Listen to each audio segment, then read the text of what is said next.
wabarakatuh. Perkenalkan, nama saya Kuna Marwati, NIM 185 dari kelas teori akuntansi A. Berbicara tentang perusahaan nih, tidak akan jauh dari laporan keuangan akhir tahunnya. Laporan keuangan sendiri tidak bisa nih kita lihat hanya dari angkanya saja, karena mau bagaimanapun sebuah perusahaan tentu saja ingin menampilkan hasil yang baik dari perusahaannya, yaitu dari laporan keuangannya dengan sebaik-baiknya, guys.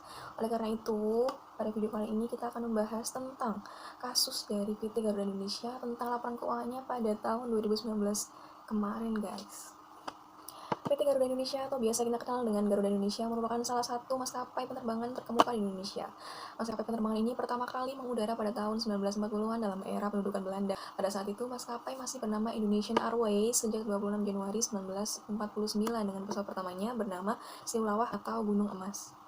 Pada awalnya Garuda Indonesia ini merupakan hasil kerjasama antara pemerintah Indonesia dengan KLM yang merupakan maskapai Belanda. Kemudian pada tahun 1953 semua sahamnya berhasil dimiliki seluruhnya oleh Indonesia, guys. Dan pada tahun itu pula Garuda Indonesia telah berhasil memiliki 27 pesawat beserta staf-staf profesionalnya, guys. Gak kebayangkan pada tahun segitu Indonesia punya perusahaan yang mempunyai aset atau pesawat 27 pesawat, guys. Itu tadi sekilas sejarah dari Garuda Indonesia. Kemudian ini ada kasus, guys, dilansir dari CNN Indonesia. Kinerja keuangan PT Garuda Indonesia pada tahun 2018 berhasil membukukan laba bersih sebesar 809.000 US dollar. Berbanding terbalik nih pada tahun 2017 yang merugi sebesar 216,58 juta US dollar. Wah. Ini sangat aneh ya, guys. Pada 2017 ini mereka mengalami rugi nih, dan dengan cepatnya 2016 mereka mengalami keuntungan yang jumlahnya juga lumayan banyak, guys. Karena hasil ini terdapat dua komisaris dari Garuda Indonesia, yaitu Bapak Khairul Tanjung dan Doni Oskaria, menolak untuk menandatangani laporan keuangan 2018, guys. Kenapa sih mereka menolak? Karena keduanya menolak pencatatan transaksi kerjasama penyediaan layanan konektivitas dengan PT Mahata Aeroteknologi pada dalam pos pendapatannya, guys. Karena belum ada pembayaran yang masuk dari Mahata hingga akhir tahun 2018. Kemudian siapa sih Bapak Khairul Tanjung dan Doni Oskaria ini, guys? Nah, Bapak Khairul Tanjung dan Doni Oskaria ini merupakan perwakilan dari PT Trans Airways selaku pemegang saham Garuda Indonesia dengan kepemilikan sebesar 25,61%, guys. Hingga saat ini polemik laporan keuangan Garuda Indonesia ini masih terus bergulir, dan berikut adalah kronologi kejadiannya. Pada tanggal 1 April 2019 sebagai perusahaan publik, Garuda Indonesia melaporkan kinerja keuangan tahun buku 2018-nya kepada Bursa Efek Indonesia, dan dalam laporan keuangannya, perusahaan dengan kode saham GIAA ini meraup laba bersih sebesar 809.000 US dollar yang berbanding terbalik pada tahun 2017 yang merugi sebesar 216,58 juta US dollar. Kinerja ini terbilang cukup mengejutkan lantaran pada kuartal 3 2018 perusahaan ini masih merugi sebesar 114,8 juta US dollar, guys. Kemudian 24 April 2019, Perseroan mengadakan rapat umum pemegang saham tahunan atau RUPST di Jakarta. Dalam rapat itu, dua komisaris Garuda Indonesia, yaitu Bapak Khairul Tanjung dan Doni Oskaria ini selaku perwakilan dari PT Trans Airways menyampaikan keberatan mereka melalui surat keberatan dalam RUPST. Bapak Khairul sempat meminta agar keberatan itu dibacakan dalam RUPST, tetapi atas keputusan pimpinan rapat, permintaan itu tidak dikabulkan. Hasil rapat pemegang saham pun akhirnya menyetujui laporan keuangan Garuda Indonesia pada tahun 2018.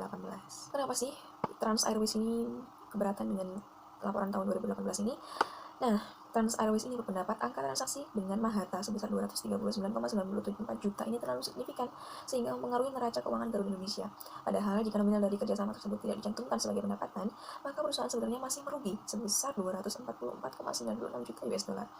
Dua komisaris ini berpendapat dampak dari pengakuan pendapatan itu menimbulkan kerancuan dan menyesatkan, guys. Pasalnya keuangan Garuda Indonesia ini berubah dari yang sebelumnya harusnya rugi malah menjadi untung. Selain itu, catatan tersebut membuat beban yang ditanggung dari Garuda Indonesia menjadi lebih besar untuk membayar pajak penghasilan dan PPE-nya. Itu, guys, yang paling penting.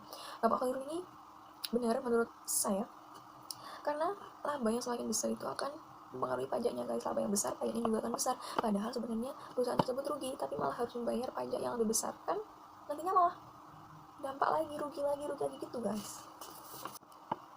Lanjut pada tanggal 25 April 2019, pasar mulai merespon kisruh dari laporan keuangan Garuda Indonesia, guys. Sehari usai kabar penolakan laporan keuangan oleh dua komisaris tersebut, saham perusahaan dengan kode GIA itu mulai merosot tajam, yaitu sebesar 4,4% pada penutupan perdagangan sesi pertama. Harga saham Garuda Indonesia anjlok ke level Rp478 per saham dari yang sebelumnya, yaitu sebesar Rp500 per saham, guys. Sangat disayangkan sekali. Lanjut pada tanggal 26 April 2019, Komisi 6 Dewan Perwakilan Rakyat menyatakan bakal memanggil manajemen perseroan. Sebelum memanggil pihak manajemen, DPR akan membahas kasus tersebut dalam rapat internal. Selain itu, pada hari yang sama beredar juga surat dari Sekretariat Bersama Serikat Karyawan Garuda Indonesia pada rencana aksi mogok karyawan Garuda Indonesia. Aksi ini berkaitan dengan penolakan laporan keuangan tahun 2018 oleh 2 komisaris. Dalam surat tersebut, disebutkan pernyataan pemegang saham telah merusak kepercayaan publik terhadap harga saham Garuda Indonesia dan pelanggan. Kemudian pada tanggal 30 April 2019, BEI telah bertemu dengan manajemen Garuda Indonesia dan kantor akuntan publik Tanubrata Sutanto, Fahmi Bambang, dan rekan selaku auditor laporan keuangan perusahaan. Pertemuan itu berlangsung pada pukul 8.30 sampai dengan 9.30 waktu Indonesia Barat. Sayangnya, pertemuan dua belah pihak tersebut berlangsung tertutup. Otoritas berusaha menyatakan akan mengirimkan penjelasan usai pertemuan tersebut.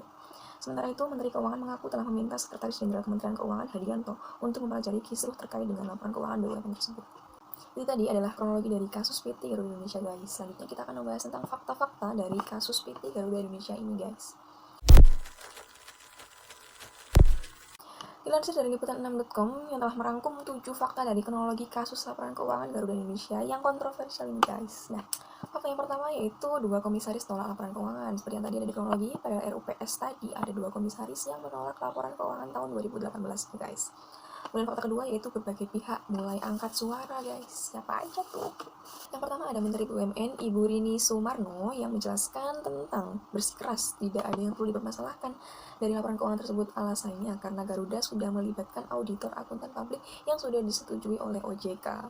Bukan hanya Menteri BUMN, ada juga Menteri Perhubungan Budi Karya pun mengaku mendengarkan klarifikasi dari berbagai pihak, mulai dari Garuda, pemegang saham, Kementerian BUMN, BPK, Komisi 6 DPR, hingga Bursa Efek. Guru Besar UI, Renald Kasali, meminta OJK untuk segera turun tangan. Renald berkata di negara maju seperti Amerika Serikat pun hal seperti ini dapat terjadi, dan pihak OJK di sana harus langsung turun tangan.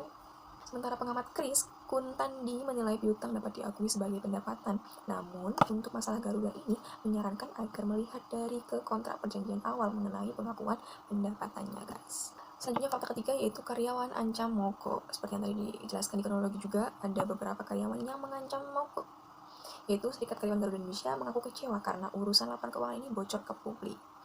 Irfan menyebutkan kisruh bisa berdampak ke para karyawan yang mencari nafkah di Garuda. Menteri Perhubungan Budi Karya pun turut angkat suara dan meminta agar tidak ada mogok kerja, guys. Kemudian fakta yang keempat ada mencari kebenaran. Pada Mei tanggal 10 2019, BPK dikabarkan tengah menyiapkan tim pemeriksa untuk mengaudit transaksi laporan keuangan Garuda. Anggota 3 BPK Ahsanul Kosasi mengaku pihaknya telah mengirimkan tim beberapa waktu lalu.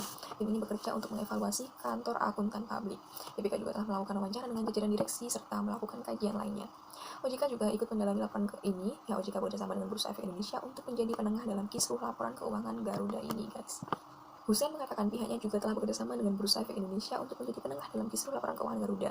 Seluruh informasi yang berkaitan dengan perseroan, laporan keterbukaan di BEI, serta public expose akan dipelajari untuk mengetahui dengan jelas kondisi laporan keuangannya, guys. Fakta yang kelima yaitu hasil audit pada Jumat 26 Juni 2019, OJK menyatakan bahwa laporan keuangan Garuda adalah salah, guys. OJK berkoordinasi dengan Kementerian Keuangan, BEI, dan pihak terkait lain dalam hal ini. Sungguh sangat ironi, guys. Fakta yang keenam ada sanksi dari Ibu Sri Mulyani. Sri Mulyani mencatat defisit APBN pada Januari 2019 mencapai 48,8 rupiah triliun atau 0,28% dari PDB.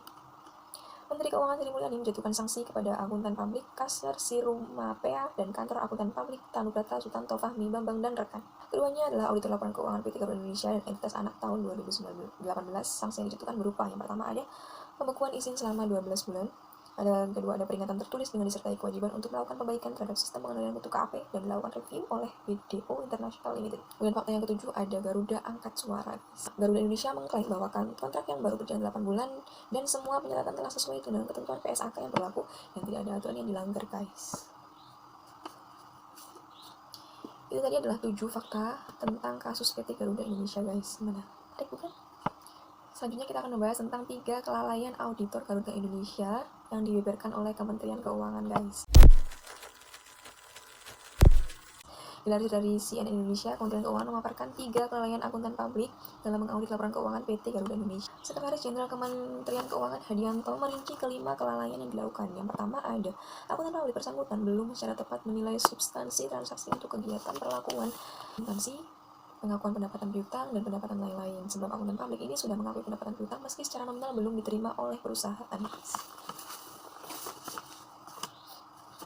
Kemudian yang kedua, akuntan publik belum sepenuhnya mendapatkan bukti audit yang cukup untuk menilai perlakuan akuntansi sesuai dengan substansi perjanjian terkait tersebut. Terakhir, akuntansi publik juga tidak bisa mempertimbangkan fakta-fakta setelah tanggal laporan keuangan sebagai dasar perlakuan akuntansi, di mana hal ini melanggar SA 560. Tak hanya itu, kantor akuntan publik tempat Kasner bernaung pun diminta untuk mengendalikan standar pengendalian mutu kantor akuntan publiknya. Sebelumnya, Kementerian Keuangan menjatuhkan 2 sanksi kepada akuntan publik Kasner Sarumapea dan KAP Tanubrata Sutanto Fahmi Membangun dan rekan terkait polemik laporan keuangan PT Garuda Indonesia ini, guys. Hanya itu, KAP yang mengaudit laporan keuangan Garuda Indonesia juga dikenakan peringatan tertulis disertai kewajiban untuk melakukan perbaikan terhadap sistem pengendalian mutu KAP dan dilakukan review oleh BDO International Limited kepada KAP Tanubrata Sutanto Fahmi Membangun dan rekan. Kita masuk di pembahasan terakhir, yaitu dampak yang terjadi dari kasus PT Garuda Indonesia Tbk ini, guys. Apa aja sih dampak-dampak yang diterima oleh PT Garuda Indonesia ini? Nah, yang pertama, ada harga saham Garuda Indonesia mengalami penurunan ke level Rp478 per saham yang dari sebelumnya sebesar Rp500 per saham. Ini tentu sangat disayangkan ya, guys. Kemudian yang kedua, yaitu OJK mengenakan sanksi administratif berupa denda sebesar 100 juta kepada PT Garuda Indonesia atas pelanggaran peraturan OJK nomor 29 POJK.04/2016 tentang laporan tahunan emiten dan perusahaan politik. Kemudian dampak yang ketiga, ada sanksi denda juga dijatuhkan masing-masing anggota direksi PT Garuda Indonesia Persero Tbk sebesar 100 juta atas pelanggaran peraturan KPPAM nomor 8G11 tentang tanggung jawab direksi atas laporan keuangan. Kemudian dampak yang keempat, Bursa Efek Indonesia resmi menjatuhkan sanksi kepada PT Garuda Indonesia Tbk (GIAA) atas kasus klaim laporan keuangan perseroan yang menuai polemik. Beberapa sanksi yang dijatuhkan antara lain adalah denda senilai 250 juta dan statement atau perbaikan laporan keuangan perusahaan paling lambat 26 Juli 2019. Dampak yang kelima, ada mengenakan sanksi administratif berupa pembekuan surat tanda terdaftar STTD selama 1 tahun kepada saudara Kasner Sarumapea, rekan pada KAP Tanubrata Sutanto Fahmi Bambang dan rekan, member of DEO International Limited. Nah, itu tadi adalah kasus dari PT Garuda Indonesia, guys. Gimana menurut kalian? Tentu sangat membagongkan kan kasus ini, guys. Kayak, wah, perusahaan sebesar ini bisa loh melakukan kesalahan yang fatal seperti ini hingga merugikan banyak pihak. Gak hanya dari PT Garuda aja, kantor akuntan publik, kemudian akuntan publiknya juga terkena dampaknya, guys. Sekian video ini saya buat, semoga bermanfaat. Terima kasih. Assalamualaikum warahmatullahi wabarakatuh. Bye bye.